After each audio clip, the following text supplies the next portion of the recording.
Certo dia eu estava em casa e um amigo me chamou para modo de olhar um jogo e eu disse acho que vou, já que eu estou sem fazer nada, topei aquela parada e a gente se mandou.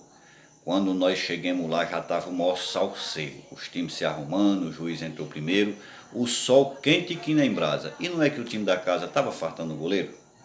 O juiz chama o capitão e diz eu vou começar. E o coitado, peraí, eu não tenho quem vai pegar. O goleiro não chegou e estando sem ninguém no gol, toda a bola vai passar. Nisso o capitão se vira e olha para o lado de fora. Mas não tem um filho de Deus que me ajude nessa hora? Qualquer um pode pegar, que nós não deixa passar nem que nós avoe a história. Nisso foi que meu amigo se levantou e gritou. Tá aqui um cabo arrochado que topa ficar no gol. Eu disse, cabra safado, agora eu tô lascado. Mas já que não tem jeito eu vou. Vesti o calção às avessas por uns quichutes no pé. Rezei logo um Pai Nosso para Jesus de Nazaré e gritei, vamos lá, seu juiz pode apitar e seja o que Deus quiser. O beco era Chico Grilo, o outro era Zé Preá, o lateral Camundongo, o outro João Caçoá, no meio tinha Chico Tripa, João Fubu e Zé Cabrita, Chico Bento e Zé Tatá. No ataque nós contava com a força de Nazareno e do lado de fora o povo que estava por nós torcendo. Aí o juiz apitou, a bola então rolou e eu todo me tremendo. O time adversário era melhor que o meu, tinha uns cabas corredor, principalmente João Breu.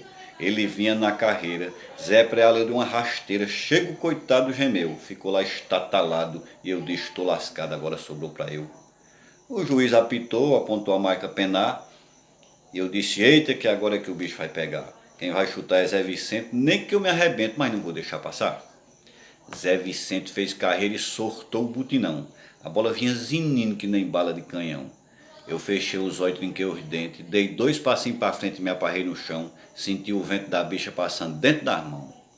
Pegou-me no entre pernas, chega, deu uma tontura. Larguei o papo no chão naquela chapada dura, com a gastura e me tremendo, o sol já escorrendo e a vista ficando escura.